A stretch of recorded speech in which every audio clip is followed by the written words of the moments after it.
Hello, my loves. Welcome back to Chemistry with Kismet Tarot. I am Monica, the Kismet Chemist. If you are new to my channel, welcome to the family. I am honored to have you here. If you are returning, welcome back. I have missed you.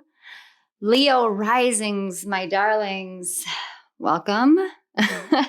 We are going to be talking about Scorpio season. Samhain, if you're in the Northern Hemisphere, Beltane, if you're in the Southern Hemisphere, the 4 primary moon phases, as well as how they impact different areas of your life based off of what house in your natal chart they fall in.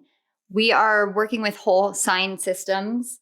So we are going to be flying through this. This is a fixed season. We're in Scorpio season. Scorpio is a fixed energy. Leo, you are also a fixed energy. So fixed signs have a hyper emphasis during this season. This is also a profoundly divine feminine season because we're working in water energy, and water energy is the divine feminine. This is about really awakening within you that balance between your natural masculine fire energy and softening up and opening up that receptivity to the divine feminine energy ever more so. With Leos, this means that you have to learn how to relinquish the fear of whether or not you're in control of what comes in, whether or not you have the ability to direct what you're receptive to or what comes towards you in a way that is the most healthy. Now, if you're new to the channel, what I've been doing through the month of October is I'm working with the witch runes, and each reading has a witch rune and an overall energy. I was actually drawn when I was preparing for rising signs in general, I was actually drawn to bringing in the Elder Futhark runes as the overall energy of the seasons for each sign. And in that way, we can blend these seemingly 2 different pieces, the witch runes and the Elder Futhark runes, and see that they flow together even when they seem so separate. And this is so important, especially for fire signs, to realize that water is not the enemy. Water is actually the nourishment. Water helps temper the flames so they don't get out of control. And it brings that balance in. So the overall energy that we're working with is this Elder Futhark rune up here. This is the rune of Awaz, and it's represented by a horse. And horses are all about forward movement. They're about taking action. They're about setting a course and being very firm on that course and moving forward. This rune in particular really, really screams out the energy of trust, teamwork, partnerships, love, emotions, connecting with the animal kingdom, with spirit animals, but also with the internal animalistic insights and awareness and instincts within yourself. Now, oftentimes we can misconstrue our animal instincts and think, well, that's our divine masculine energy. But instinct, intuition, that is divine feminine. And the divine feminine flows through animals so naturally because they are so attuned to whatever it is that is going on in their environment. They are energetically connected to everything and everyone that they automatically work with that energy. And that's something that for Leo risings, especially during Scorpio season and with these moon phases, we're really being called to work with. And I say we because I too am a Leo rising. This is about learning how to bring more harmony into our connections, learning how to balance our mind and our body by opening ourselves up to our spirit, our heart, our soul, our higher selves. I did get a message directly for Leo risings, and it was, it's time to trust yourself and the people around you who fill you up. It's time to trust spirit. I know me personally as a Leo rising, I feel like, we've just been put through the mill over the past couple of years. The energies in the cosmos with Saturn being directly opposite Leo risings going through Aquarius, this is really asking about who we define ourselves as in terms of our connections with others, whether we have that independence or whether we are afraid of standing in our own authenticity, standing in our own power, in our own light, and shining that into our connections and realizing that we have the power to be who we are in connections and have healthy connections because of that, to know when it's the right move to make to bridge and blend together what we know and who we are into a connection. And Saturn is really helping us see that it's our own mentality and our own fear that can hold us back from having true and genuine connections. So that's a very strong message that's been coming through. Now, we have 4 piles because there's 4 primary moon phases. As of right now, because I'm at the end of fixed signs, you are the only sign that has gotten 2 symbols for one of the piles. And try as I might, I could not negate both these symbols coming out. So this first pile and the first energies we're going to be working with is the new moon and partial solar eclipse in Scorpio, which happens on October 25th. And this is the rings rune. This is falling in your 4th house. So we're going to be starting off the season digging deeply into yourself, your perception of yourself, your roots, your ancestry, and your connection to spirit from within. Then we're going to be moving to October 31st and November 1st because it's got a crossover with the time zones. And this is the first quarter moon in Aquarius, which is happening in your 7th house. And we have the 4 of Wands with the harvest symbol. We also have the card 8 of Fire with Neptune for the first one. And then we are going to be moving into November 8th with the full moon and total lunar eclipse in Taurus. This is happening in your 10th house. And you have the Queen of Wands with the romance rune. And then we are going to be closing out the season in Leo on November 16th with the 3rd quarter moon. And this is all about the self. And we have the 8 of Pentacles with the moon and the male rune. So without further ado, I'm going to pause it here. We're going to jump into the moon energies. I did want to say that we're going to be focusing on the eclipse charts, not on the new moon and full moon charts, because they do happen at different times. And the energies I was called to focus on and Spirit wants us to focus on is the eclipse energies, because they are the powerful energies that we're going to be working with throughout the rest of the year, but for quite some time now. So we're going to go ahead and get into that, and I will see you at the new moon. Hello, Leo risings. So we are on October 25th with the new moon and partial solar eclipse in Scorpio. Now, I did take the energy of the day as far as numerologically speaking and pulled that for the major arcana energy we're working with. And this is a temperance and hierophant kind of energy. So what we are called to be aware of during this partial solar eclipse in Scorpio is that we are learning how to alchemize past structures in order to give way for a new beginning. Now, this particular solar eclipse is starting a new 56-year eclipse cycle known as a Saros cycle. And it occurs every 18 years, this solar eclipse in Scorpio.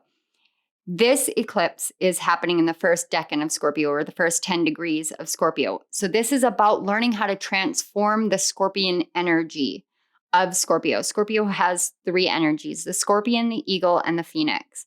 It's about healing the sting of the past that has created this illusion of whether you are lovable or not through viewing love in the lens of the losses from the past. I'm actually seeing in my third eye, I'm seeing the Death card from the Darkwood Tarot. And that Death card talks about allowing death to teach us how to live, learning through death what it means to be alive.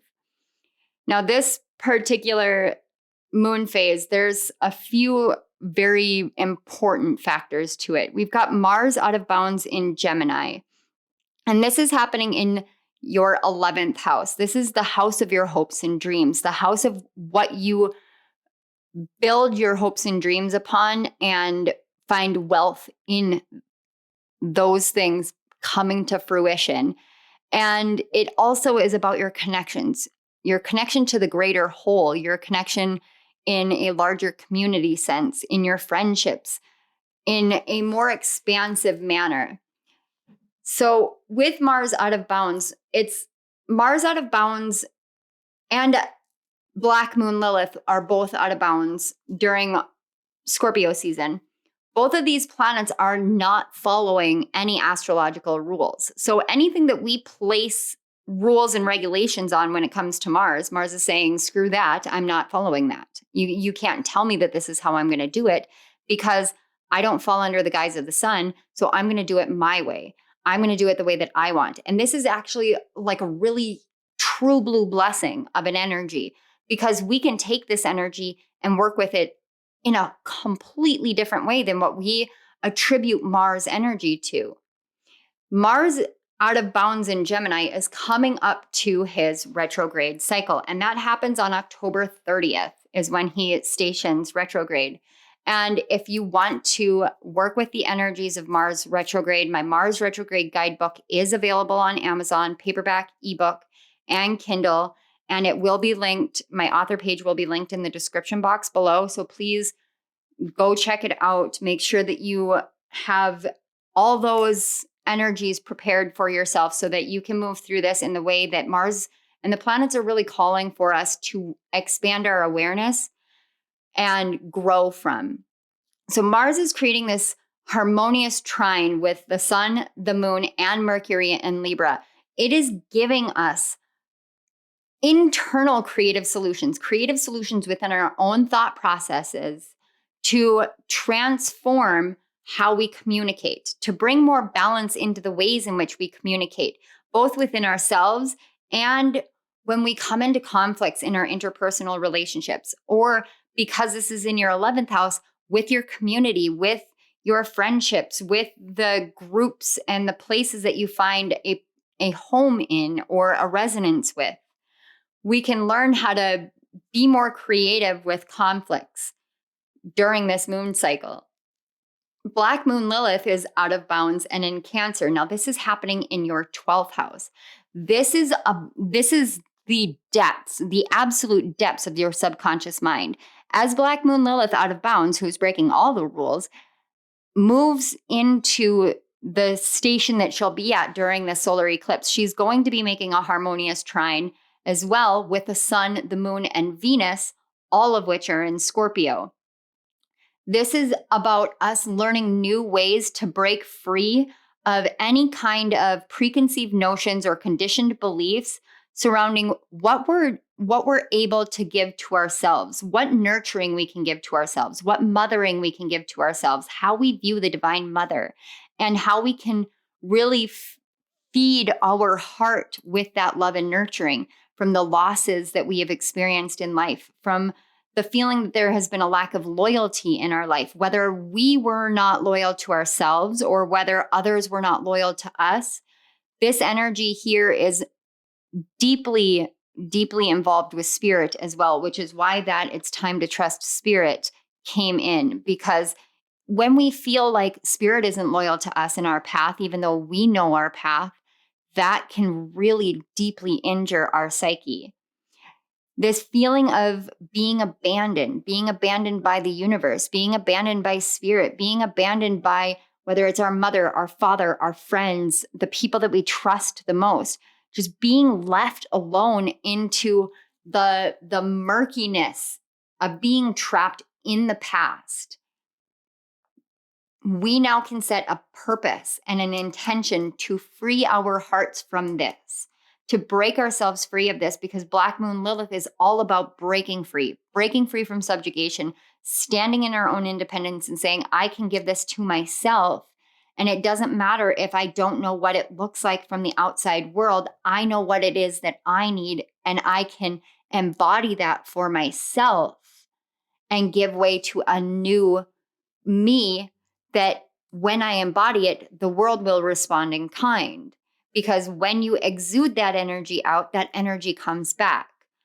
Now, the biggest factor that I was called to was Pluto in Capricorn. And this is happening in your 6th house, your house of work, service, but also the house of self-care and health, your own mental health, your own physical health, how you love yourself, how you care for yourself, and how you fill your own cup up before you come out into the outside world and help fill others. Pluto is at a critical degree in Capricorn, and this is his final major transit through Capricorn before he starts doing his back and forth between Capricorn and Aquarius, and then moving more fully into Aquarius. That is why Pluto's energy is so profoundly overwhelming in the cosmos right now. And with Pluto being at the critical degree, it's hyper amplified because this gives Pluto that much more energy within the sign of Capricorn. Now, this energy here is what I call a pressure cooker energy. It feels like we're in a pressure cooker. We have to change. We have to evolve. We have to listen to the calling of our soul. This is what we have to do. Pluto is squaring off with the sun, the moon, Mercury, and Venus. Pluto is squaring off with all of our personal planets, and Pluto is a generational planet. It's saying it's time to change how we act and react based off of the generations that came before and start a new cycle, start a new transformation. This is about finding within ourselves that the true purpose of transformation and healing is for healing ourselves. It's not to be seen outwardly as a success. It's to be inwardly viewed as a success, because we can't find success in the outside world until we see it within ourselves. The tension that we're going to be feeling is going to be a pressure in our minds, on our minds, the mindsets that we've been having. We're being called to surrender to it, to surrender to this pressure, to whatever it is that wants to come out of our minds, so that we can turn the corner, turn the page, and move beyond what the structures have been. It's a tension to transform those past structures so we can come into a greater awareness of how to be more emotionally grounded and then verbalize those emotions and what we need emotionally in our lives. It's teaching us how to take the edge off of the words that we speak to ourselves and to others, to soften it, to move in a different direction, to move in a different way, to communicate in a different way. We are moving into a whole new cycle, a cycle of wholeness of the self, of the individual within the world. When we embrace the mystery of life, knowing that each and every one of us were created uniquely, and that unique creation makes us whole in and of ourselves, even if there are times where we don't feel that way. When we don't feel that way, those places within us that feel empty, that feel lacking, those are the places that we're being called to come to Spirit and allow Spirit to fill us up, because Spirit will make us realize, will help us see just how whole we are. And this creates a balance within our lives, within ourselves, within the world, and within the collective. And this is something that has been a continual theme, this balance within ourselves, balance within our energies, and bringing that forward by embodying it. It's not about preaching it, it's about living it. It's not about the words, it's about the embodiment. It's not even about actions. Like it's an energy, an essence that we're being called to bring forth into it. Now, this is happening all in your 4th house. Leo risings, this is the time where you are literally transforming generational and ancestral patterns and woundings. And this is so deeply profound. It is so deeply profound. And it started back in May. It started back in May with a total lunar eclipse in Scorpio, May 16th. And I say that because card that you have been working through is this omens. It's the essence of the Tower card, and you've got a blood moon up here, and that is what we had May 16th. So from the eclipse, this eclipse season may have felt like it's been nothing but Tower moments. And it maybe hasn't even looked like utter destruction in your life, but these kind of tumble downs of getting struck by this awareness. And now it's time to burn certain things down, but it's all about burning things down within ourselves. So this is the energy that you're coming from. So Libra season, you may have been seeing visions or getting signs and synchronicities of a Tower moment, or there may have been a Tower moment in Libra season.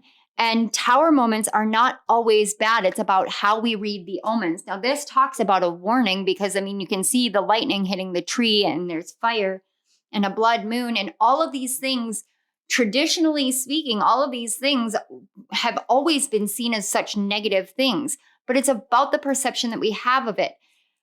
I go on this nature walk and there's a tree that was hit by lightning.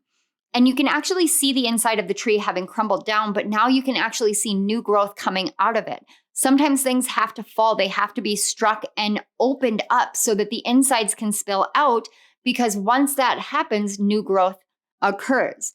Now, the energy that your overall energy for this partial solar eclipse is the Rings rune with the 8 of Fire and Neptune.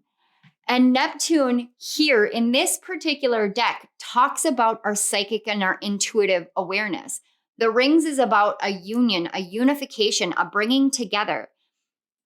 In terms of spirituality, this is about your mind, your body, and your soul, and how you're able to see the ways to bridge them together, to see beyond the illusions that we are actually separate from any of these things.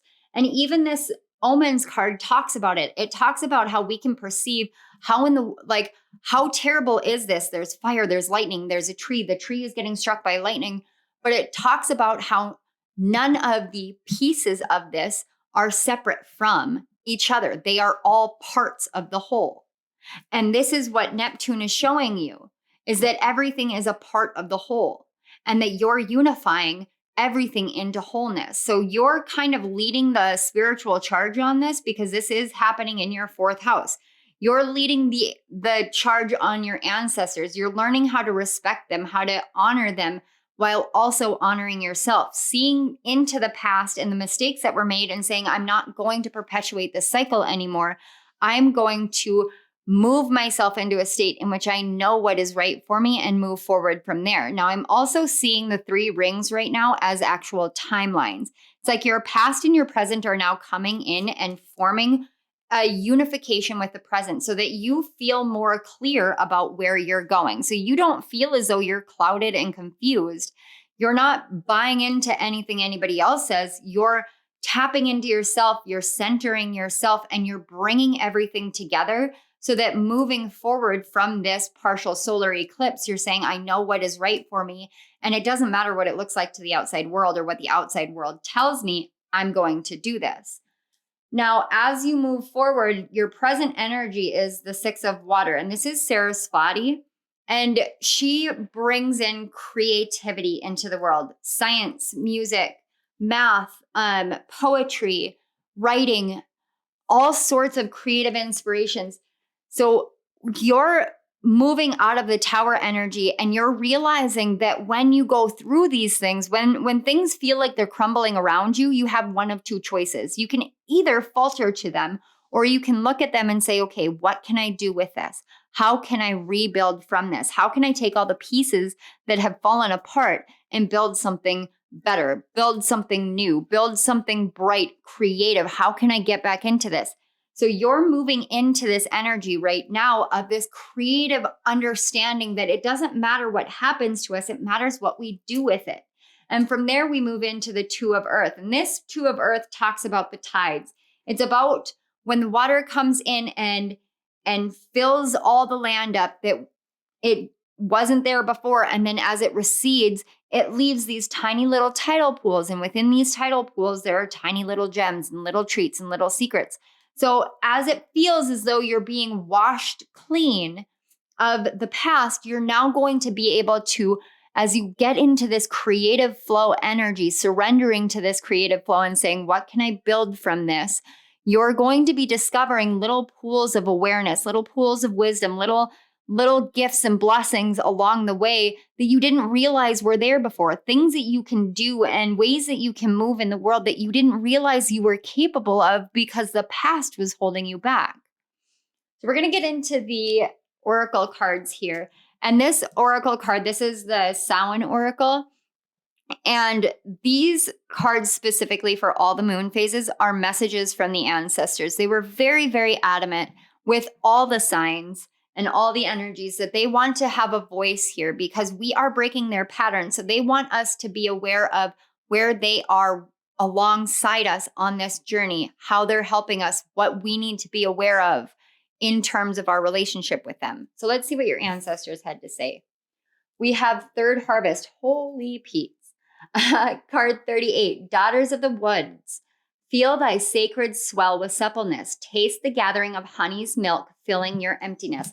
I love this because this is a card that talks about Samhain. It talks about that third harvest. This is the next moon phase that we're moving into. And you guys literally had the harvest rune. So your ancestors are saying that when you allow for these changes to happen, when you allow yourself to discover all these new ways of doing things and new ways of being and ways of breaking out of their patterns, then it comes the time for you to really step into the harvest of what is coming, what is to come. It's about understanding that you are here to be filled up. Just like I said, those empty places that we may have felt within ourselves that made us believe that we weren't whole, Spirit wants to fill our emptiness. Taste the gathering of honey's milk, filling your emptiness. Trust that everything happens for a divine reason and learn to find the mystery, the blessings, the gifts, the insights. Learn to find all of those little hidden gems within the tidal pools of what was left after the water pulled back.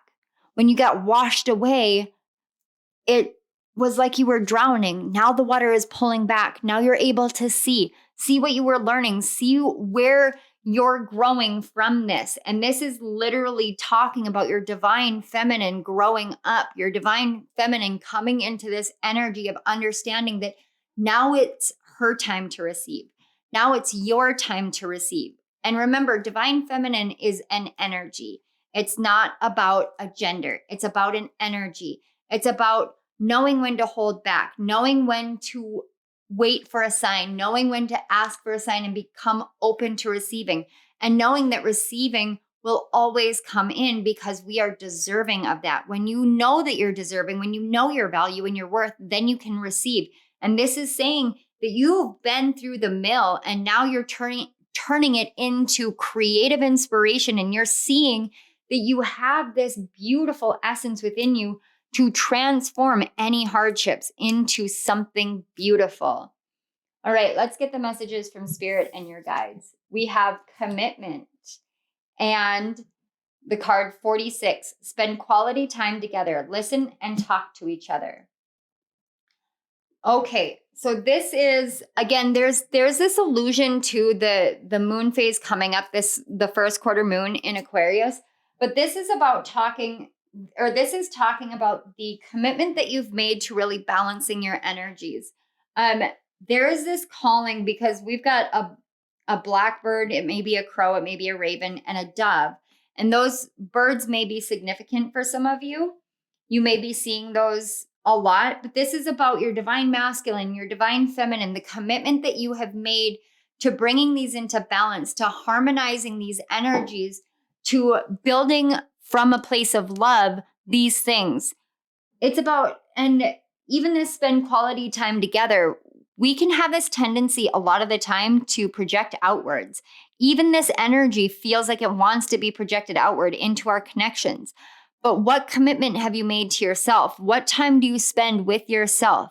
How can you give back to yourself so that when you move into a connection with another, you're actually moving in this state of being able to listen and talk to each other, of being more committed to the things that your heart is calling you to? Because When your heart is attached to something, no matter what you do, you're not going to be able to extricate it.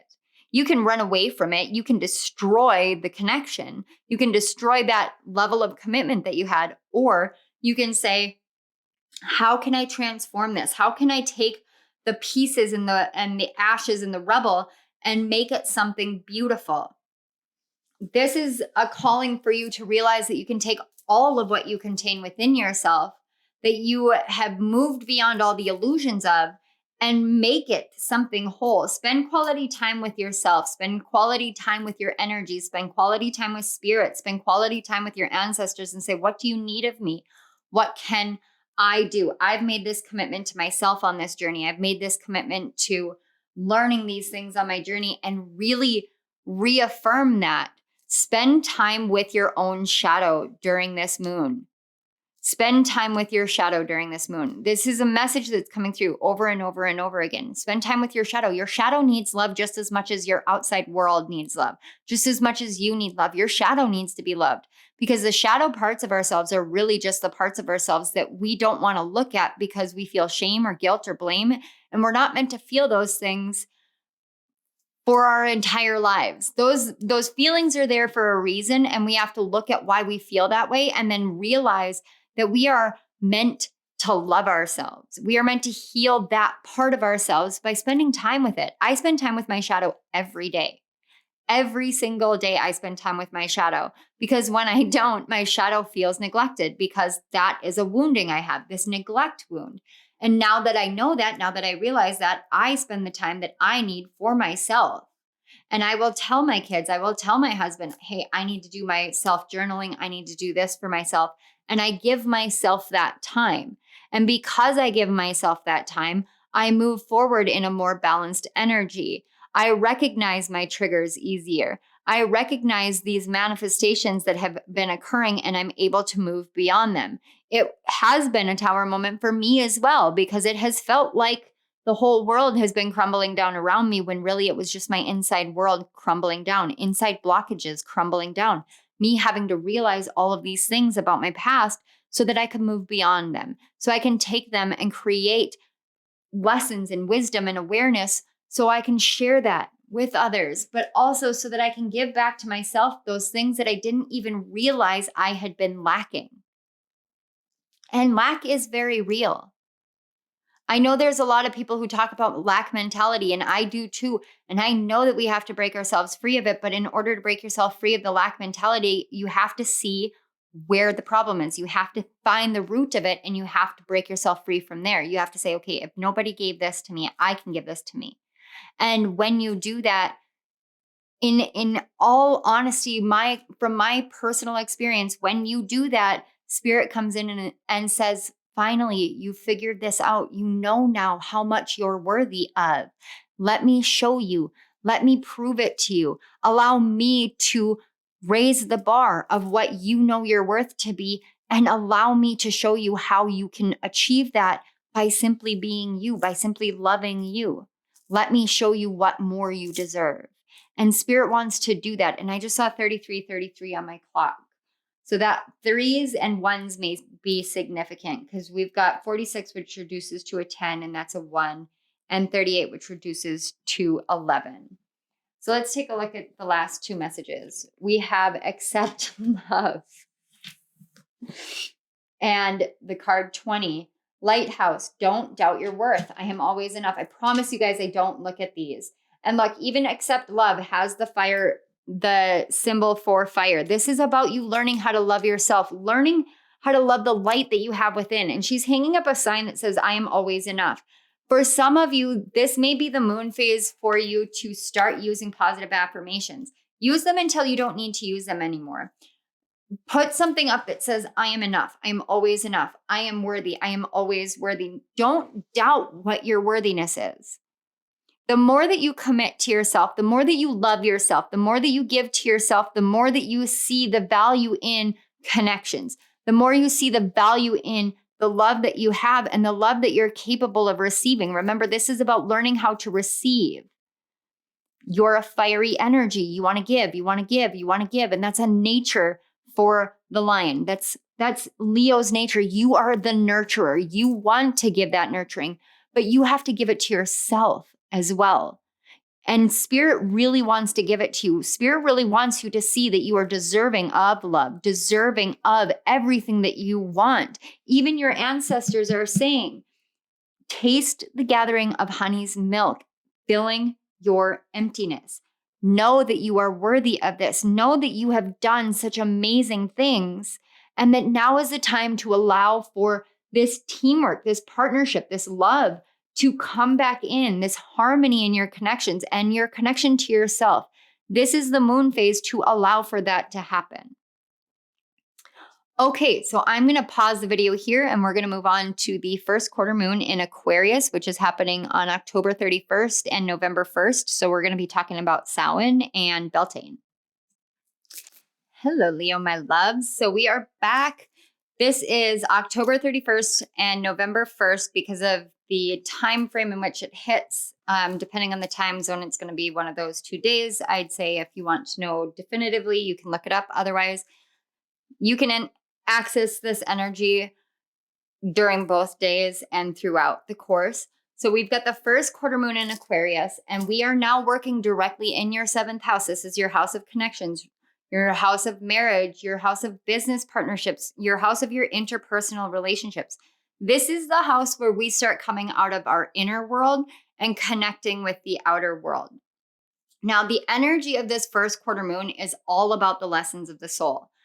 This first quarter moon is helping us take directed action and take the initiative to heal the hope that we have had or struggled to have within our hearts and within the faith of in ourselves to find our truest place in the world. But not just in the world, because Aquarius is that collective energy common, but it's more about how we see the freedom that we can find within love. Sometimes love can feel very restricting. Sometimes that's the perception, is that love is restricting. Now it's about us learning that love is actually freedom. Love is freedom. And because of that, we can allow for hope, for change to come back in when we see that it does free us. Now, because we are working with Samhain and Beltane, depending on northern or southern hemispheres, respectively, we are working in a gateway energy, a portal energy. This is about the thinning of the veil. It happens during both of these sabbats. This is about connecting with our ancestors of the soul. We have multiple kinds of ancestors. I actually have a book that is called Ancestor Tarot. And I love the perception and the ways that she teaches about ancestors, because it's about ancestors of blood, time, and place. So it's about the ancestors that we are born into this world having, but also the ancestors of time and of place. So a past life or a past location. And those are the ancestors of our souls. We can have multiple lives in other galaxies, in other star systems, on other planets, in other places, in other times. And when we do that, we interact with a multitude of souls. And now I'm getting spirit tingles down my legs to confirm. But we have this interaction with a multitude of souls outside of this life that we're living. And that can seem unfathomable because there's so many people alive in the world right now. But it's true. And so some of those souls, many of those souls are not actually incarnate here now. In this reality, in this timeline, in this lifetime or incarnation, however you want to view it, your present moment, they're not all here. They have stayed in that spiritual realm so that they can walk with us on this journey. We have many, many ancestors of the soul. And anytime the camera does that, I take that as a confirmation. So that is the ancestors coming through and saying, absolutely, please hear this. It's to help you understand that you're not alone, but to also look and say, my ancestors of the soul have struggled, because I know my soul struggled in past lives too. They have struggled. They came before me, so I'm going to give gratitude for those struggles that they went through, because they went through them so we could learn, so I can learn, so you can learn, so we can heal ourselves and our ancestors and our descendants.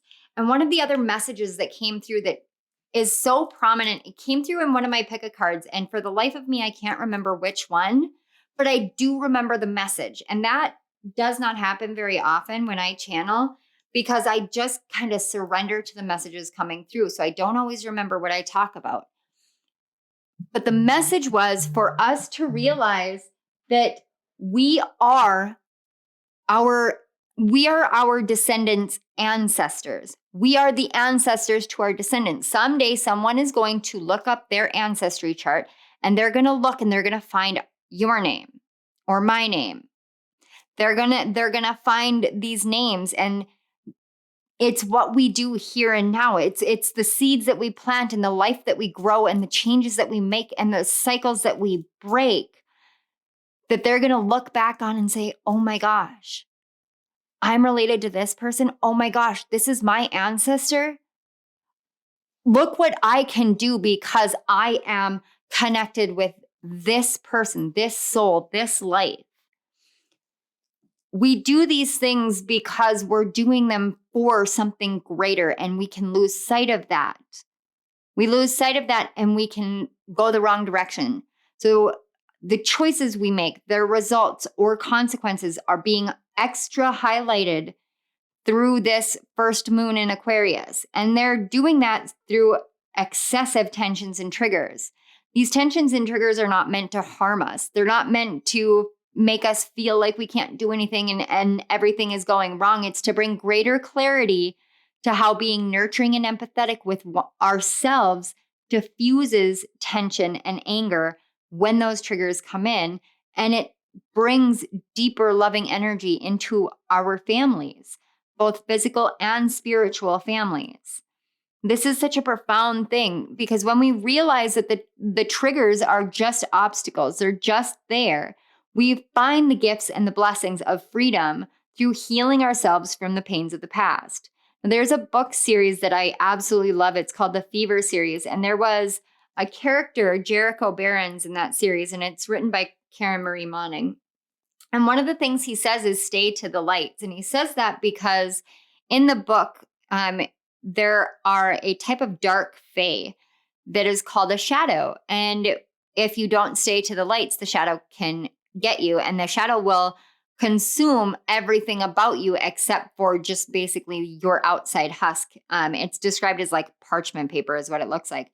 But the point of that is when we remember the light that we have within, then the shadows and the illusions of the past and the pains of the past can't defeat us. They can't take from us. They can't absorb who we are and leave us as imperfect or just a shell of who we are, just a blank sheet. We can see the light that we have within, shine it on the shadow, and find out what is casting that shadow, so that the shadow doesn't have the power anymore, but it has the light. Now, the moon is making a parallel with Pluto during this, and Pluto, again, is still at that critical degree. He will be for a while. This means that we're taking the moon and Pluto out of the realm of astrological energies and just looking at the archetypes of the planets themselves. This is about bringing more awareness into ourselves and our minds and our connections, that the calling of the soul can bring greater healing through knowing that going through the darkness brings blessings, knowing that there is blessings in the darkness, and that magic is what we make of it. We can see magic in anything and everything if we so choose to. It depends on how we perceive the world, ourselves, and magic itself.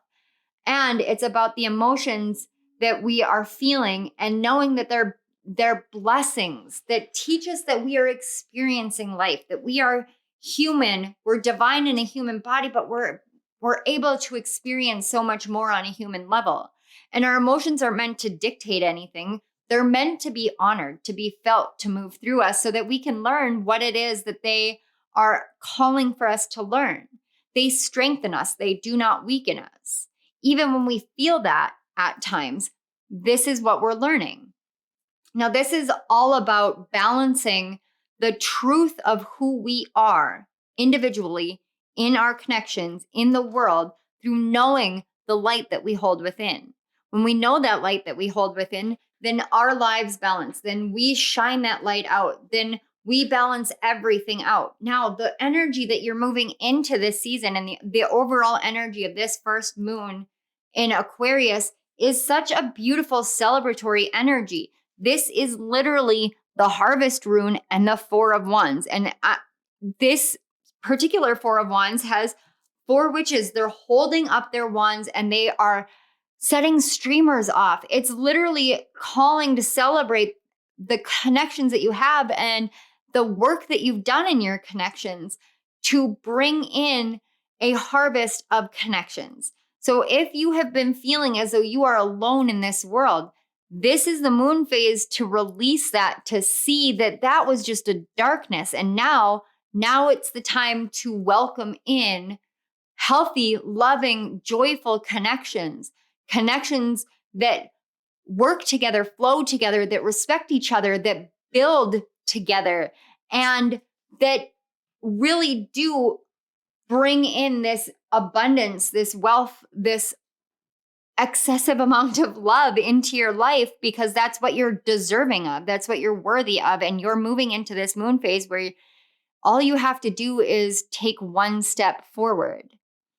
Now, the energy that you guys are coming off in, and it does not surprise me whatsoever because we're moving out of Libra season and Libra rules the 7th house and now we're moving into the 7th house. So your focus may have been on, how do I rebalance my relationships? How do I rebalance my relationship with myself, but also my relationship with others?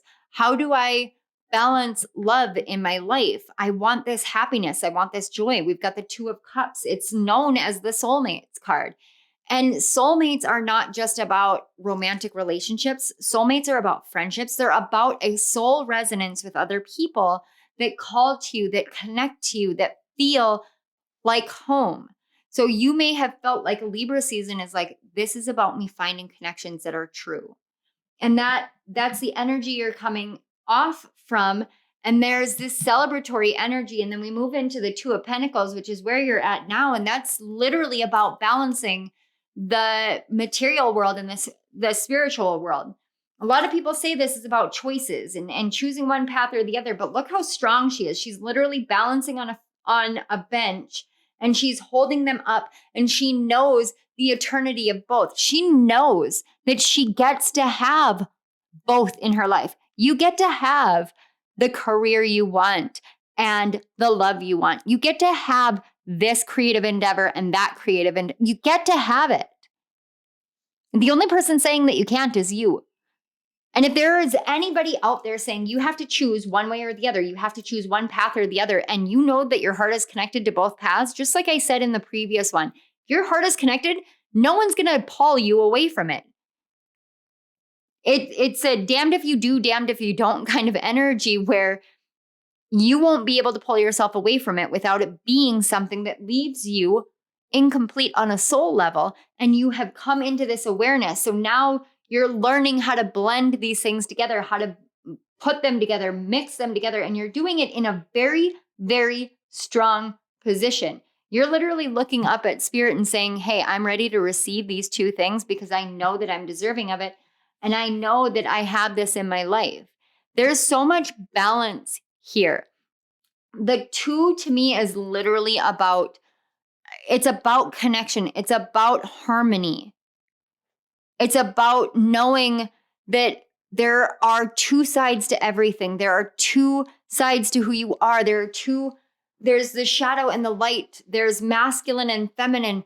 But in love, those differences are what build the strongest relationships, the strongest connections. And that's what you're here to build. You're here to build from something that you resonate with that is not exactly like you, so that you can spread further out into the world and into connections and build something even greater. And that's what you're moving into. The Seven of Pentacles.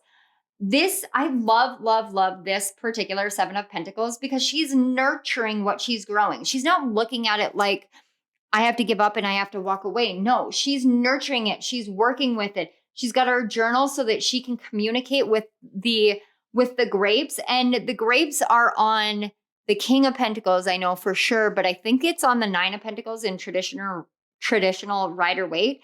So this is about you knowing that what you're nurturing, what you're building is going to get you to the Nine of Pentacles, that ultimate success and fulfillment, that it's going to get you to the King of Pentacles, that strong, stable success, wealth, and abundance that you have been fighting for, working for. You're moving into this state of, I don't care how long it takes me. I know what my two pentacles are, and I'm going to continue with them. I know what I am worth. I know what I deserve. I know what my heart is saying, and I can have it all. And I know I can have it all. So I'm going to plant it all, and I'm going to nurture it all, and I'm going to give to it all. And I know that I can balance all of this out, and I am going to reap the rewards of this because I have put in the time, because I have put in the energy, because I have put in the love. And literally, this is the energy that you're getting, knowing that this is here. If you're moving into the Seven of Pentacles, this is here and this is a promise. Please hold this in your heart as a promise, because this is the time frame that is the hardest to get through. The Seven of Pentacles, I've been nurturing it. I've been feeding to it. I've been giving to it. I'm seeing it grow, but it's really slow because grapes don't grow fast. I know that this is right. So hold on to knowing that what you're growing, what you're nurturing, what you're loving will have a massive celebratory harvest in a huge, huge way, like huge celebration way. Like so big, I can't tell you. So trust it. Trust it. And in the terms of your connections and your relationships, this is huge, because this means that your material and your emotional and your spiritual world are balancing out. Now I'm going to hold off here and take Willow outside. She just woke up from a nap. Okay, guys, I'm back. I'm sorry about that. Whenever she wakes up, it's like immediate go to the bathroom because she's still a pup. So want to make sure that we minimize household accidents. All right. So like I was saying, there's huge celebration coming for you. So let's find out what your ancestors have to say here. We have Owl 27. Behold sight, O ancient ones, for there is magic in the darkest of places if one dares to open their eyes. You see, some of you may have gone through just such a horribly traumatic time in your connections. You may have gone through this time where all the connections around you and that came into your life felt like they were nothing but karmic and just overhauled your entire life. And I am telling you that I have been there and that I've gone through it too myself. I am also here to tell you that there have been such beautiful moments where in those moments where it felt like I wasn't deserving of true friendship, or I wasn't deserving of true connections in my life, I've gone to the depths of my own soul and found the truth of what I'm deserving of. And when I came out of it, I was able to see myself so much more clearly and understand my worth and my value, so that I stopped sacrificing that for others. And when I did that, so many of my relationships really, really, truly healed. And the ones that didn't were the ones that weren't meant to be in my life. And yes, some of those were so damn painful. It was so painful to let go. It was so painful to walk away. It was so painful and traumatic that I literally wrote a book about it. I wrote a book about these connections and the karmic ways that they played out in my life, and how I used that to empower myself, how I used that to heal myself. That would be my book, Something Spiritually Catchy, which is also linked in the description box for my Amazon author page. But like, this is what we were learning in the eclipse cycle, how to take those moments and create with them. Now, with your connections, I am feeling this message from Saturn, who is now stationed direct, that you have done the work, that what you did is no small thing. To heal connections and keep connections in your life, that's no small thing. To walk away from connections when you felt so deeply like they were meant to be in your life, there was a purpose for it, and then it just suddenly fell apart, that pain, that anguish, There was a reason for it. All the moments you felt as though there was no sense of trust or partnership in the world, and yet you still fought to heal yourself because you know that somewhere inside of you, that little voice had more power inside of you to pull yourself out of the darkness, to know that you deserve this.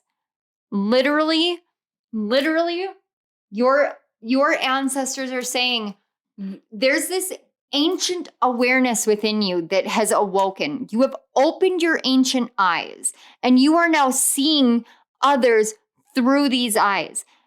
That is no small thing. That is it's a literal walking miracle. That's what you are. That's what you've done. You've become the walking miracle, having these ancient eyes and seeing through them and willingly seeing through them so that you can heal from those connections that have put you into the darkness, so that you can see the truth of the connections in your life and the ones that are meant for you and the ones that aren't. That is no small thing. That is a victory. That has warranted a celebration. And you are still so focused on continuing to nurture, continuing to build. That level of resilience and trust in your heart in the darkness, that's no small thing. Please know that. Please understand that, because I can feel it so strongly from your ancestors right now that you literally broke so many generations of karmic ties, karmic cycles, karmic contracts. You did this in this life. And very quickly, I'm hearing. You may not have felt like it was very quick, but they're saying it's taken generations, and you did it in one life. Thank you. They are saying thank you, thank you, thank you, thank you, thank you. They are giving you gratitude, and this moon phase is for us to give them gratitude, but they are giving it to you. That's so beautiful. Oh my gosh. Okay. I almost I wonder what we're going to get here. So let's see. We have career and 37, act as if your partner is here. Whether you have someone in your life or not, act as if they are with you, so you will always consider them. You guys have a lot of 2s and 7s. I know this is 37, which reduces to a 1. Some of you may be called to have a career with your partner. You may be called to build something with your partner. Career is an interesting card that I'm getting here because, we think about climbing the ladder of our career, and that can really distract us from our partnerships. And I did get a little bit of that with the 2 of Cups and the 2 of Pentacles, but it was this energy that I was picking up of you learned this lesson recently that you have to balance these things out because you lose your connections and you lose that love. And now it's literally Spirit saying, moving forward, these things are being balanced. You can nurture these things because you can think about how it's going to impact everyone.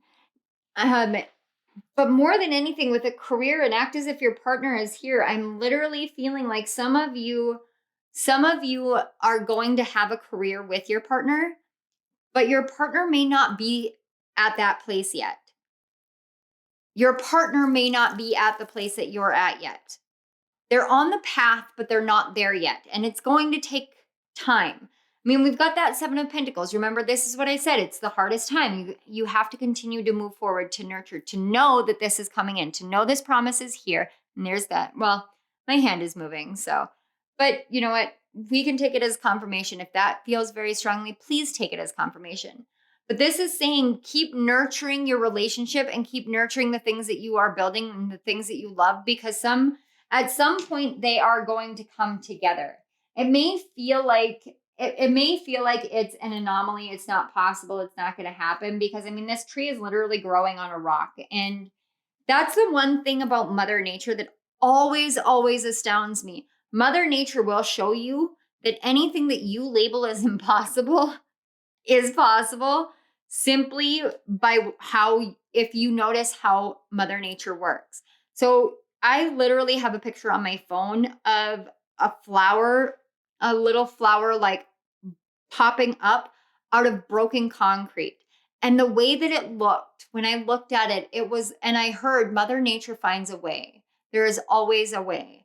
And it was about learning how to connect with that awareness within ourselves, because we are connected to the earth, learning how to connect with that. But the way that it looked to me was like literally this tiny, like tiny little bud of a plant or a flower or whatever had broken through man-made concrete. It's literally like, when it's in your nature, when this love is there and this purpose is there for you guys, it will happen. It will break all odds. It doesn't matter what boundaries are put up or what walls are built within yourself or your partner's mind. It will break through. So your best course forward is to keep focusing on what you want, but nurturing what you're building and trusting that in time, this will come together. That way you can consider how to blend it all together. But also, when you're in your career field, remember that there are partnerships to that, and you respect that partnership in equality. It's such a beautiful thing. There's so many messages with this. Let's take a look at the last two cards, because I feel like I could just go off about that for hours. We've got Fire Magic. Ooh, this is tapping into your actual essence, the true nature of you. And then 34, Voyage. You already have all the answers. You see? Okay, so this Two of Pentacles and Seven of Pentacles energy is literally saying like you have the spark within you to get this going. It's this energy here that they may not be there, but they're on the journey. You have the answers within you to keep directing that journey. You have the answers within you. If you're not in a connection, like I know that I'm getting such strong in a connection energy. If you're not in a connection, know that you already have the path that you want to take that will lead you to the connection you're meant for. This moon phase is about holding on to that light, holding on to who you are, and knowing that that will rebalance everything in your life, and knowing that this celebratory time, this everything you want, all this happiness, the harvest time is here for you. It may not, and this is a caveat because I'm hearing it may not be here for everyone, but it will be. If you believe it, it will be. So believe it. Like your guides are like, believe it. Like they're laying down the law here. They're like, no, believe it. You have the answers. You have it. It's right in front of you. Look right in front of you. It's right in front of you. She's not using the candles. She has the power of fire right in front of her. She is harnessing it in front of her. She's not using anything other than her own magic. Use your own magic. You have your own magic. Create your own magic. Your soul knows this. Listen to it. Follow it. You have it within you. You can do this. Stay to the light. All right. I'm going to pause it, and we are going to move into the full moon and total lunar eclipse in Taurus, which is in your 10th house. We are moving into the career sector. All right. Hello, Leos. We are on the full moon total lunar eclipse in Taurus. This is November 8th. This is a 16 and 7 day. This is the Tower and the Chariot. Now, we've already talked about the Tower energy, but what I was getting from this is it is a rising of a strong Mars in Cancer. So Mars in Cancer is considered in fall. And I know this because I have Mars in Cancer in my chart. But it's about the true power of an emotionally aware divine masculine energy, and how using that emotionally aware divine masculine energy within you is actually becoming a harbinger of peace. Now, this lunar eclipse is a liminal or a middle place of transformational changes. These have started back in 2004, and they come to completion in 2040. Now, and again, I'm getting the same energy that I've been picking up when I say that. It doesn't mean that the transformations that we're going through here are not going to be complete. It means that we're up leveling through this. We are stepping through that middle ground finally. We're moving into the completion. During this full moon, Mars and Black Moon Lilith both of them are still out of bounds. They are making a parallel. So they are working together outside of any and every astrological energy. It doesn't matter where they're falling in the chart. It only matters where they're at in regards to the side that they're on outside of the sun. And they are working together. They're working together to transform the perception that we have of toxic divine masculine energy, the abandoning father, the silenceable divine feminine, and giving way to a rebirth through changing the inner fears that we hold that whisper lies to us.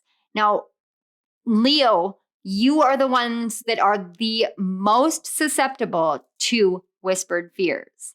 Fear is your true blue Achilles heel. And you can find that through mythology from the Nemean lion. The only reason the lion was defeated was its own fear. The only thing that could ever penetrate the skin of a lion is itself. The only person who can ever break down your barriers is you. This total lunar eclipse is helping all of us collectively to eclipse our hardship mentality surrounding how we create and what our creations that come from the heart and soul are worth. And it gives way to a new illumination of how fertile of a soil it is to be soft, the luxury that is personal growth. And that gives way to bringing more beauty into the world in our own way through everything we do. The message that I got is the missing piece of all creation that makes creation feel as though it's stagnant or not going anywhere is the heart. The true nature that the heart is the beauty, that we can redeem our lives through the awareness that the painful stings of the past make us immune to the poison once we recognize the true strength that we have in getting back up and sharing creativity from the heart. No matter what pains we have felt, those pains were there so that we can become immune to them, so we can continue creating from the heart, knowing the worthiness of the heart. And for those of you who understand that we are divine beings, there is a beauty awakening through this eclipse about what it's like to live as a conduit of energy, of healing, and of creation between the heavens and the earth. We are the liminal. Our bodies, our minds, our hearts, we're the liminal. And there is a beauty in being the embodiment of the liminal, the bridge between the higher and the lower realms, the bridge between the heavens and the earth, the bridge between the cosmos and the world. There is such a beauty in doing this. And it doesn't matter how it manifests, it only matters that there is that beauty in it. We are able to mediate the inner tension that we feel between our divine masculine and divine feminine energy through tapping into our inner child and the essence of the purity and the innocence of the love that our inner child has. It's like time to let your inner child take the reins and show your energies what it's like to be pure and innocent again. Now, the sun, the moon, Mercury, Venus, and Uranus are all squaring off with Saturn in Aquarius. The message I got was it's time to learn the lessons of change and evolution, the karmic blessings of the individual from the collective past through willingly modernizing or moving into the present moment and changes that we're going through and no longer holding on to power out of fear. Some of us have gifts that we have been scared to share with the world because we're afraid of people taking our gifts. We're afraid of the world shunning us because of our gifts. We're any kind of fear. Saturn is the archetype of the father who teaches us the hard lessons that our fear and our clinging to power is literally hindering our personal growth, our collective growth, the world's growth, because power is not something we're meant to hold. It's something that we're meant to share, that we're meant to use to build each other up. That's what power is for. It's not to break other people down. It's not to be a gatekeeper. It's to build other people up, to build ourselves up, and then to show people how to build themselves up. We can't do the work for them, but we can be a conduit of that. We can show the world how to do that. We can break free of the cycles by relinquishing the power they have over us. We don't need to fear change. Embrace change. Let the past and those fears be eclipsed out during this moon phase. The energy that you're moving into this is literally standing in your power, this Queen of Wands energy, this divine feminine power, but you've got the romance rune as well. And the romance rune, it's so funny. I talked about this recently about how the word romance has literally changed since I started working with these runes, because this rune is about Mars and Venus working together. Now, Venus in our charts is a very personal planet. Venus is where we find the love within ourselves, for ourselves, and the worthiness that we are of receiving love from others. Mars is where we move into our interactions with the outside world, where we take the steps forward, where we have that ambition. And this is saying that you are learning this. You're standing in your power and your knowingness and your worthiness of love. And this is in your career. So you know the power that you have to share. You know the essence of your heart and your soul, and you are ready to move into the world. This is what you're asked to embody completely moving forward. In the past, you may have been doing a lot of studying. You may have actually closed yourself off to the world. And I'm seeing that in both the Two of Wands and the Four of Pentacles. It's like Spirit's like, hey, look, there are ships here that you can take off on. And you're like, no, there's more learning for me to do. There's more studying for me to do. There's something more that I need to know within myself. There's something I need to awaken. And it almost feels like that moment was a test. Like, are you going to take the ship and sail away? Or are you going to continue on the journey that you're on? Are you going to trust in the journey that you're on, even if it means this withdrawal, even if it means something else, even if it means something that might seem hard? And you're moving now into this Four of Pentacles energy. And this is arguably one of my favorite Four of Pentacles cards, because you've got this shop and you can see he's got a shop, but the doors are closed and they're chained and they're locked. But he's still diligently working in the shop. It's because he knows that he has to perfect the work he's working on. But in this particular Four of Pentacles, it's like you're getting there. You're figuring it out. You don't want this temptation from the outside world anymore. You want to build it from the inside. And that's what you're doing. That's what you're working on. You're building from the inside. Now you're moving forward, it's going to feel like the Nine of Wands, but even this particular Nine of Wands, you have a man standing there and he is standing in the fullness of his power. This is your divine masculine being like, no way. I know what I've built. I know what I've been through. I have been through hell and high water, and I know what I am building here. So it doesn't matter what mist comes in, and it doesn't matter who comes to challenge me, because I've put this here, I've built this here, and I know its value and worth. And I'm seeing these three figures behind him as literally like spirit and spirit guides and your ancestors being, we have your back here. You can stand here in your power because you know that you have backing on this. That's why you're sitting in this essence of knowing and balancing your inner and your outer world, sitting in your power, sitting on your throne and saying, it doesn't matter what the outside world wants to tell me. I've locked that away. It can't impact me anymore because what I'm building matters. And because I know what I'm building matters, I don't care what comes at me, because I will stand so firm and true to myself and my path that nothing can penetrate that. I have the power here and I have the spiritual backing. And the spiritual backing is really the key factor here.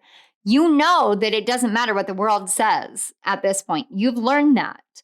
You have the spiritual backing and that it's time to trust spirit. Literally, this Nine of Wands is showing you. It is giving you a visual representation of who you have at your back, who you have backing you, supporting you, guiding you, ready to fight your fight for you on a spiritual level. You have so much divine protection on your path, on your career path. It is astounding. It is astounding. You may not see it because you're here. You are so focused on what it is that you're creating and what you know you are meant to do and create, that you have all the support. So anything that comes at you, you will know. And your divine masculine energy is likely what's picking it up. Like it knows, it sees it, it feels it. And your divine masculine is standing as the harbinger of absolutely not. I want peace in my life. You can try and challenge this, but I'm going to call on my spirit team every time. And I'm going to put my trust in them because we are a team. That's why they call it a spirit team. We are a team. So my team will not allow this because my team has been with me all along, walking this path with me. So even if I have struggles with my spirit team, which if you guys do, hey, FYI, so do I. Even if we struggle back and forth, there is still mutual respect and a mutual interest in what I am building, what I am here to do. And so I'm going to sit in both of my powers and elevate. And there's not a single thing in this world that's going to stop it because I know I'm getting there. I know I will be there. And because this 9 of Wands is here, you go to the 9 of Wands, the 10 of Wands, the Page and the Knight. You're literally going from the 9 of Wands and being asked to embody this Queen of Wands, this essence of knowing your power, knowing your magic, knowing your worth, knowing your joy, and saying, this is what I deserve. And I'm sitting in this energy. Screw anything else and everything else. I'm sitting in this energy, and this is my energy. And you are grounding this into your existence, your reality, and your career, your focus, your outside work. That's powerful. Let's see what your ancestors have to say. Healer, holy crap, 22. Listen as the medicine bleeds through her teeth, a river of mercy blessed by mother, seen only by those who hold her mirror. And look, there's a full moon behind her, and then it almost looks here on her third eye like it's about to be eclipsed. This is literally saying you are a divine healer. It doesn't matter what it is that your healing modality is. Your ancestors want you to know that the way that you heal is different. It just is. It's a different mode of healing. And because of that, no one can see you unless you allow them to. It's like this energy of, I'm getting a lot of Freya energy, and Freya can be a shapeshifter because she's got a cloak in which she can turn into, I think it's a falcon or a raven. But she has this essence and this energy, but she knows how to heal. She teaches people how to harness her gifts and her magic. That's who she is. That's how giving she is. You teach people how to do this, how to harness the magic they have within. And you do it in such a beautifully unique way that it's something that you have to perfect behind closed doors because it's not something that can be found anywhere else. And that is something that is worth protecting. Your spirit team, your guides, your angels, your archangels, your ancestors, your ascended masters, your everyone is saying what you're doing is worth protecting. So if it seems like it's not hitting the outside world, it's because it's being protected until the time is right. Because you're a Leo, you're meant to shine in the world. It's your innate gift of this life. And so the healing that you are here to do and the healer that you are is going to shine out into the world because it's what you're meant to do. So let's take a look at the messages from your spirit team and guides in spirit. Protection and 20, I love you. These are powerful words. Seriously, like spirit's letting you know, like, I love you. And this card, again, it reminds me of the inner child. And I know that there was another sign. It might have been Aquarius who got this. And they're your counterpart energies. So, but it's literally saying, like, love your inner child. This is the moon phase to love your inner child. Tell yourself, I love you. And know that in this stage, just like I said, like, you have such divine protection for what you're nurturing, what you're building, what you're giving birth to. That essence of bringing forth that healing of the inner child, of the divine masculine, of the divine feminine, of whatever it is that you're doing, whatever it is that you know that you're here to do, you have so much protection. Like literally the whole world is going to experience this from you because you're here to share this from the heart. And that's the missing piece of the creation is the heart. So you're pouring your heart into all of your creations. And that means that the world will see it. The world has to be ready. And until it is, you have every level of protection. And like I said, it doesn't matter what comes at you because it's going to hit. There's this energy of being afraid that someone or something or some energy is going to come in and impact you. It won't. It can't. It can't. When you stand in this truth that it can't impact you and you lean on your spirit team and you trust them to do so, know 100% that protection is in place. You have it within you. It's already there. It's already all around you.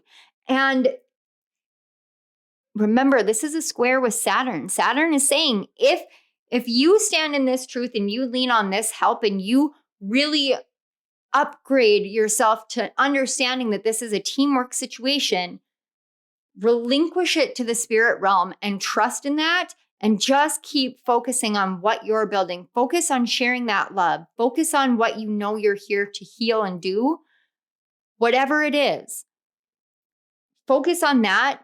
That's where that karmic blessings come in. And don't worry yourself about what karma other people incur for impacting you. This is a message I hate feeling this energy because it's really uncomfortable, but it's literally like some people have to serve their time.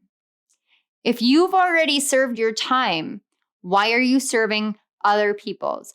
Do not serve other people's time. Let them serve their time. You shine by living as the example. Trust in the protection that you have for what you've done. Know that you are loved. Tell yourself that you're loved. And remember to share that love when you are ready, when you are called to, knowing that you have unlimited, unending support and protection from the divine. So let's get your final messages here. We have meditation to dig deep. Oh, I love that. Oh, she's like digging for coins. I was actually thinking about truffle pigs. I don't know why that might be significant because it's just popping back into my head now and there's like mushrooms in the back. And then 40, morning, the world awaits you.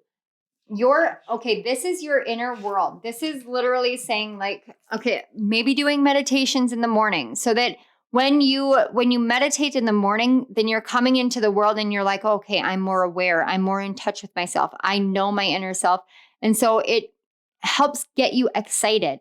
So you stop feeling like the world is going to be coming at you. You are like, no, I'm connected to the earth. I know the earth is protecting me. I know that I'm connected to the love and the protection of everything. And moving forward, that is how you're going to be coming forth into your world. If you're struggling in your career right now, this is because you're being perfected or you are perfecting something. Trust in what you have. Trust in what you're sharing. Trust in what you're doing because you have unlimited I keep wanting to say financial backing. So maybe that's something that spirit just wants you to know. You have financial backing, even if it doesn't look like it. You will have financial backing. But you have unlimited spiritual backing and protection. So trust. There's this financial message coming in, and I don't like giving these because there's no time frame here. Please understand I can't give you a time frame. Finances will come in. Whatever you've done, whatever you've created, finances will come in. You will have financial backing for this. Trust and allow yourself to be guided where you are meant to go, and let yourself open up in your meditations. Trust your spirit team. They have your back. All right, let's move on to the third quarter moon in Leo and your first house. Hello, Leo. We are back with the November 8th full moon total lunar eclipse in Taurus. No, we're not. Sorry about that. Oh, I took a break to go and eat lunch, and so my brain is all scattered. We are on November 16th with the third quarter moon in Leo now. And this third quarter moon in Leo carries a 15 and 6 energy. This is the devil and the lovers. With this third quarter moon, we've got Venus at 0 degrees in Sagittarius. This is a new start in the aim and the focus that we take in terms of love for the future. Love of ourselves, love of others, love of the things that we're doing, the beliefs, the philosophies, the awareness, the expanded perspectives that we have on love, and using that as the arrow that we take our aim to move forward. This is all about you and your inner world. But this is about the belief and the faith that you have and the love that you have to share that is being called into question, called to be taken aim at and to fly free. Now, the Sun and Mercury are both still in Scorpio. We've got Venus in Sagittarius. These are all squaring off with the moon. So where we want to look is where we can find an ease, find a flow, it's like finding an inn. So the Sun is making a quincunx. Really hard word to say, easier to type, which is an energy of flexibility. And the moon is making a sextile, which is an easy flow, easygoing energy, with Mars retrograded in Gemini during this moon phase. Now I have the hiccups. This is about learning how to be flexible in one's own view of the love and ways of speaking with the divine through an emotional ease in flow to find creative solutions and integrate changes to embody the duality that we are innately of being a shapeshifter. Mars in Gemini is that shapeshifter energy. So it's learning how we speak with the divine, how we move in divine love and divine flow, and how we can integrate and embody those changes that we've made to knowing that we get to choose what we believe in. We get to change our beliefs. We get to evolve. We get to grow. We get to move. The message I actually got a couple of messages about this. The first thing I got was, this is about excising shame through guarding the inner creative fields for true change to blossom within. So it's learning that when you're going through a change, you need to protect your inner creative flow from the shame that you may have felt in the past, the shame of the beliefs that you have, of the opinions that you have, of the love that you have to give, or the love that you perceive in the world. Releasing that shame and making sure that it doesn't bleed into your creativity. So you don't hold yourself back. You shine forth. Remember, you're Leo, you're the sun, you're the nurturer, you're the life-giving force within the astrological energies. This is what you're meant to do. You're meant to shine a light that gives life to creativity. You're meant to do that both for yourself and for the world. That's your highest level.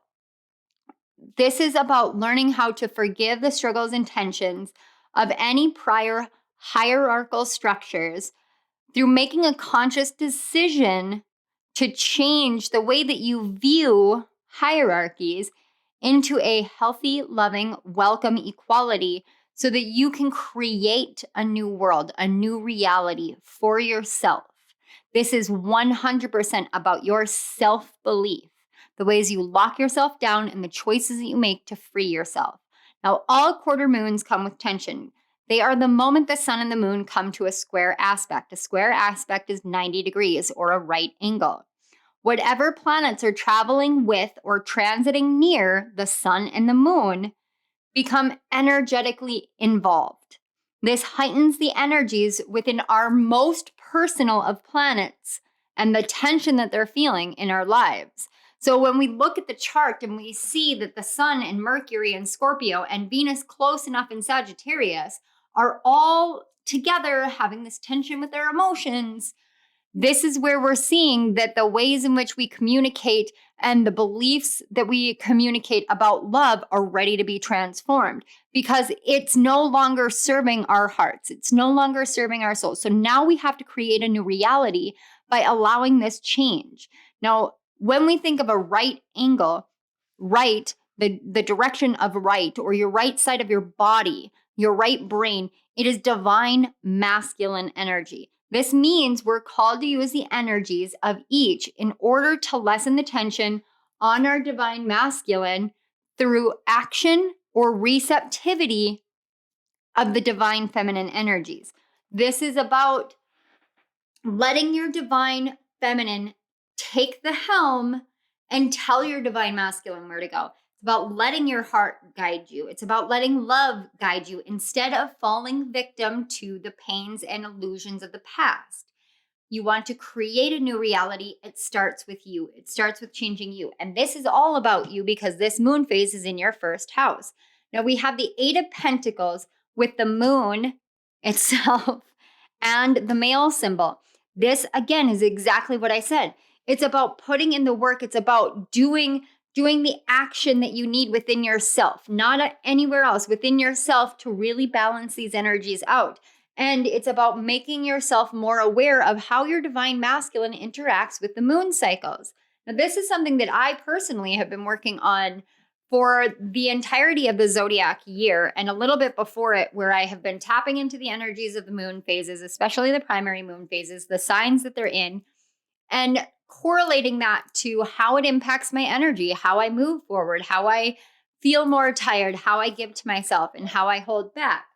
And that's an energy that I'm picking up with you guys. It may not be specific to the moon, but even if it's not specific to the moon, something within your intuition and your action within yourself is being perfected.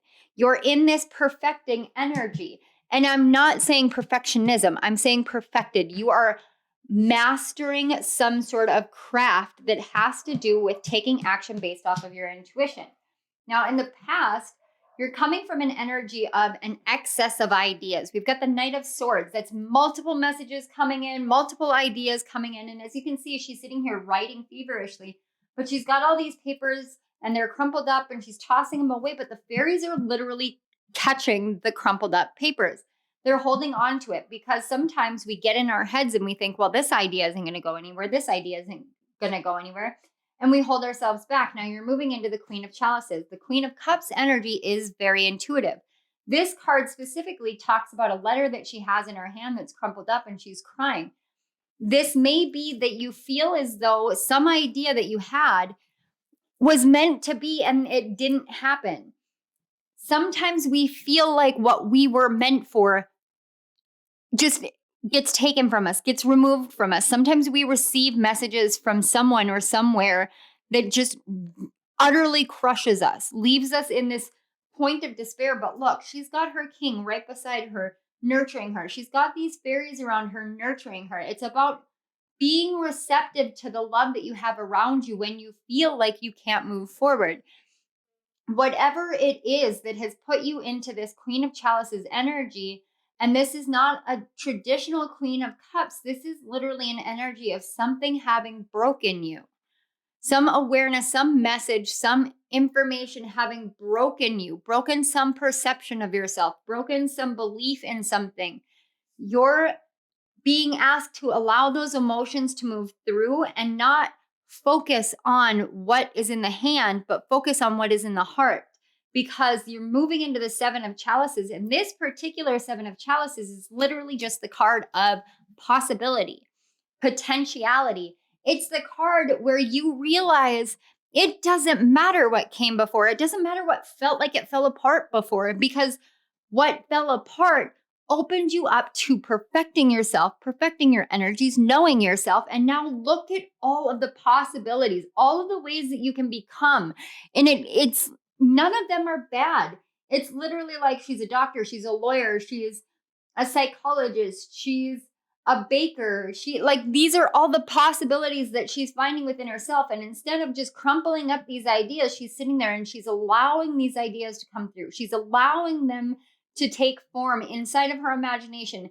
She's allowing the cups to be filled with the possibilities, and she's filling up page after page after page, but she's not excising anything. She's not removing anything anymore because she doesn't feel shame surrounding what she thought she was capable of. So it doesn't matter what came before. We're told to excise shame. When you excise shame, then all of that inner creativity has a place to blossom. And that's what I'm seeing here. These cups are coming alive with all the possibilities. That's what you're moving into. That's what you're asked to move yourself into. You've been doing the work. Now move into it. Find the cup that is absolutely right for you right now. Whatever that cup contains. It doesn't have to be one thing. It can be a whole plethora of things. Whatever it is, take that cup and know that you're here to perfect it. You're here to master it. You are the master of this, but you're also the master of yourself. And that's very important. You are the master of yourself here. So let's see what your ancestors have to say. Graveyard, card 18. There is a song that bellows in the peace of knowing no end, in acknowledging the crossroads of eternity.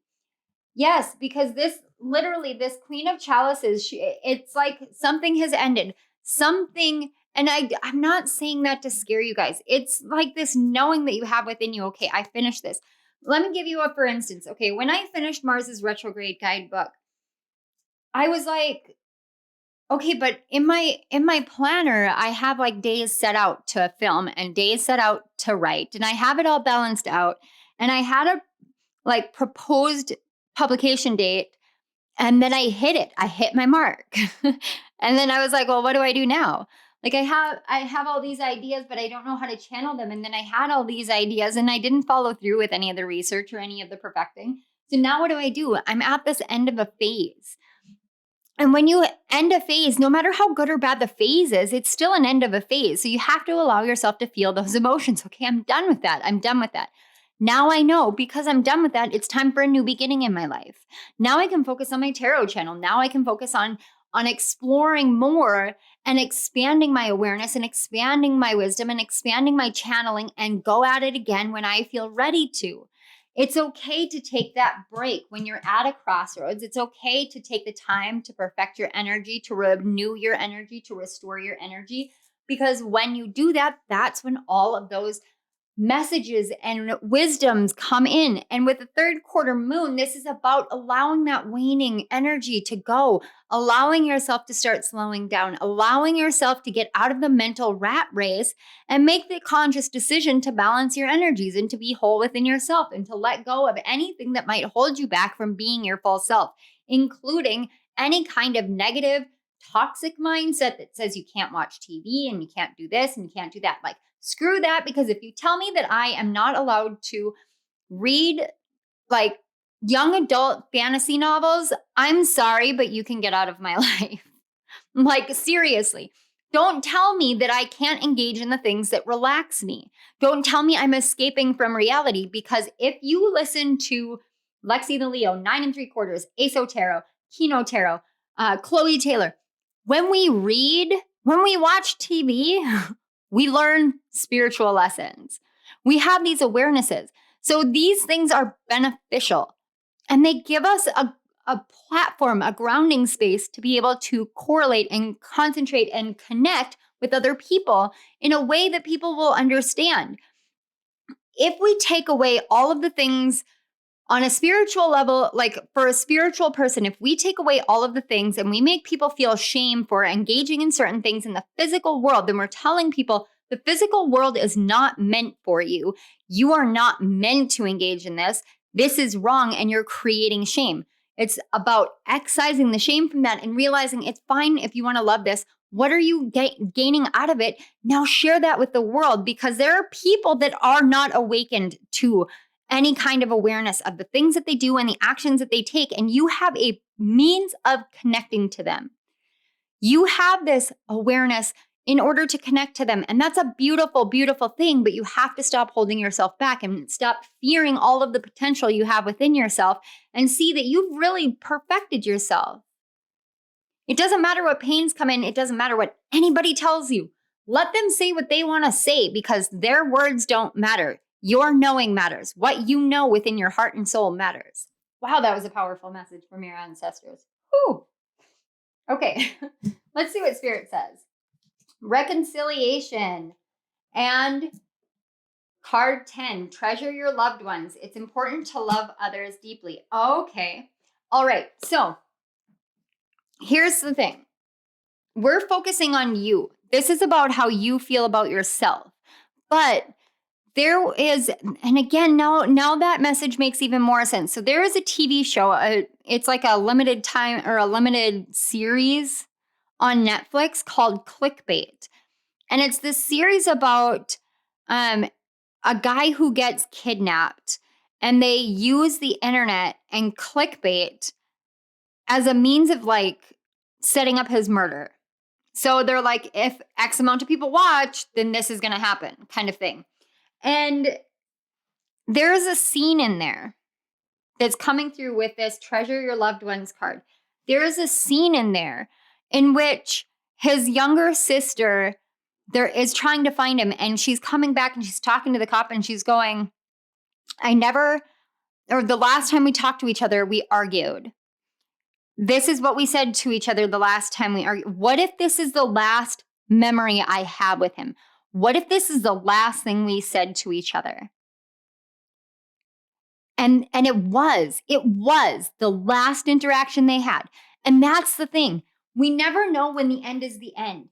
And we have to reconcile this awareness within us that if something is lost, if someone is lost, we have to learn that it's okay for what happened and to learn to love ourselves and love each other even more.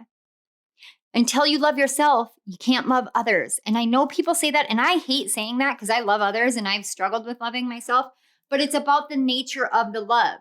It's a healthy love. Some of you may have genuinely lost someone recently, and this is really challenging you.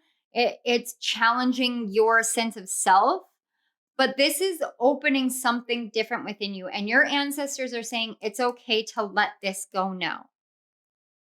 It's okay to let this go because there is never an end. There is always a beginning. It means that when someone dies, when someone passes into the next realm, that person comes back to us in spirit form. You know, I have a better relationship with my dad now that he's dead than I did when he was alive. I used to think that was a really sick thing to say. And now I feel like it's a true blue blessing because if it was not for the fact that I have my gifts, I would not heal from this. And I don't know who needs to hear this right now. And I don't know if this is because when this moon cycle hits, you're going to feel it all. It's just going to be pouring forth from you. But sometimes these things happen so that we can learn what it's like to love someone, to love ourselves, to treasure this love, and to know that in this life it is fleeting.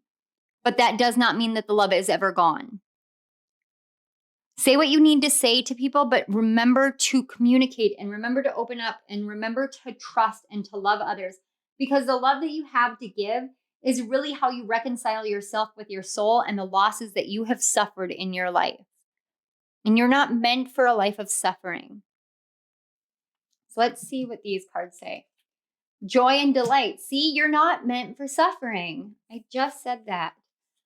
The card 18, tree, let them go. See, okay, if some of you have been carrying around any kind of shame, blame, guilt, anything from a loss that you have had in your life, like this, I can never tell them this, like our chance was lost, even if it's just a pet that was lost.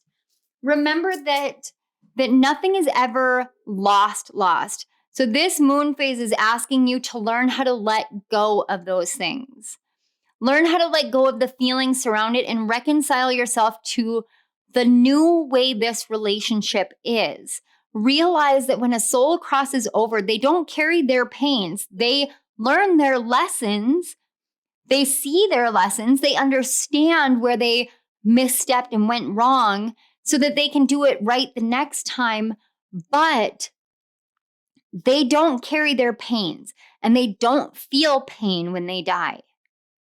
This is something Spirit showed me so clearly. A soul will be removed from a body when it is the soul's absolute time. That way the soul does not incur the pain and the suffering that happens to the body. The soul and the body can be separated at that time. This is something that Spirit wants you to reconcile within your awareness. whatever happened, whatever loss there was, whatever it was, it's teaching you to love deeper. It is teaching you to love and see the possibility even more clearly. It's teaching you how to live your life with joy and let go of what was lost. It is teaching you how to live through the lens of loss, through the lens of death. Do not let a loss determine your inability to live your life.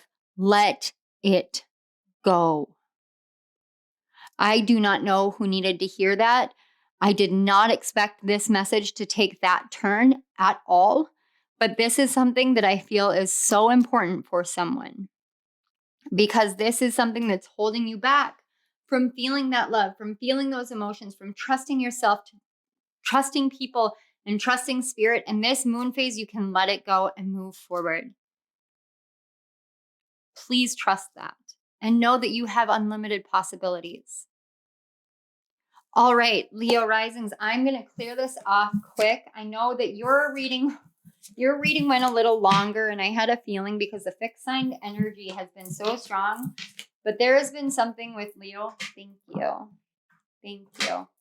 And yes, I thank my runes when I'm done using them, and then I cleanse them in between readings. But there's been something with Leo rising energies and Leo energies in particular, where it almost feels like there's such a huge challenge. And I'm not saying that because I'm a Leo rising. I am saying that because I've been watching it. Man, I've been watching it like left and right. I've been watching how Leo risings have been like put through the mail, put through everything. You know, and it happens. It happens.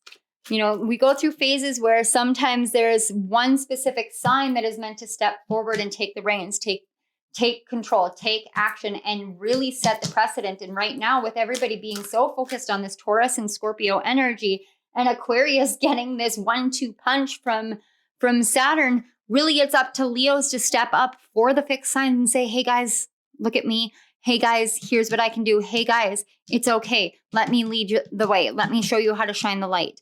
And that may just be what this is about, because otherwise the message wouldn't come through. And it can be daunting because you're being asked to take the leadership role. We have palmistry, interpretation, Ouija board, and caution. Again, this energy of loss.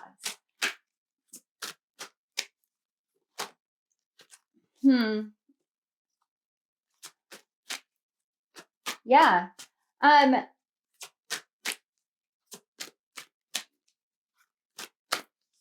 What are you interpreting? What are you interpreting about death? What are you interpreting about life? What are you interpreting about the stars? What are you interpreting about your awareness? What are you holding back from sharing? I'm being drawn to the palmistry, and we've got psychometry and sensitivity. And see, here's another palm. I'm being drawn to the palmistry, and there's a line that isn't there. And again, it's that what isn't there. There's something that isn't there that you think is there. There's something that isn't there that you think is there. Whatever it is that's making you hold back, that's making you cut off, there's a sensitivity awakening within you so that you can become more aware of the way that you're interpreting certain things, the way that you're interpreting destiny and fate in particular in your life, so that you can become more aware of the things that you're interacting with and whether or not they're right for you. And yes, I do realize I'm shooting myself in the foot on this with some of it for some people, because you'll be like, well, I don't like your interpretation. That's fine. If you don't, you don't. If it doesn't resonate, it's not for you. And that's fine. That's why I do this, because I do this for a large group, and we've got dictionary and communication. Yeah, see, this is about learning how to be sensitive and to hear the things that are meant for you. So if I said a message that wasn't meant for you, then it's your job, not my job, but your job to use your discernment on your interpretation. Now, remember, everything that I do is based off of the lens that spirit works through me. You have your own lens that spirit works through. If spirit led you here, if you felt led here, then the question is how is my interpretation different than your interpretation? What are you afraid of within any of these messages? And what are you feeling surrounding your energy? Sometimes we want to get in. Okay, this is a new, totally different message. This is not what I was expecting today. Sometimes we want to speak with spirit or speak with a spirit of a lost loved one or anything like that. But we're not sure how, or we're afraid to. That fear, that caution energy is what holds us back, because all of us have a special sensitivity. If you feel like you need to get some more awareness, get some more guidance, you're just like, if you're feeling like you're not seeing things clearly, and the reason why I say that is not because palmistry and interpretation, it's not even this. It's literally the fact that there isn't a fate line listed on this card. It's not there. What isn't there? What are you looking at and there's a missing piece? Or what are you looking at and you think there's a missing piece that is making you hold yourself back? What is it? Whatever it is. But for some of you who want to connect with the spirit world and you are terrified of it, or you don't know how to do it, what I'm hearing with psychometry is, if you have an item of someone that you want to connect with, call spirit, call your spirit guides. Because remember, back when we were talking about, you have all the spiritual support, you have all the spiritual backing. Please call them in and ask them to protect you and surround you. And then get in touch with one of the items that the person owned and just let yourself feel and see what communication comes in. See what thoughts come in. See what you hear, what you feel. This is a means of communication. Sensitivity is going to be heightened throughout this. It's going to make us more afraid. We are Leos. We are fearful. We need to realize that we are interpreting through fear and allow ourselves to interpret differently. To say, okay, I realize this fear is here. I recognize this fear. This fear is a shadow and it's asking me to be careful. And that's what our shadow is doing. Our shadow is always trying to protect us, always getting us to be cautious. But am I being cautious or am I being hypersensitive because I'm afraid? It's about how you interpret messages, how you interpret the energy, how you interpret your own feelings. Learning to communicate within yourself and with spirit in the ways that spirit calls you to is going to be important during all of this, because these are very powerful moon phases. There's a lot of change, a lot of transformation, and Leos, you in particular, are being called to take the lead. That's a scary thing. Leos love to lead and they hate it in equal measure because it opens you up. But you can do this. You can do this.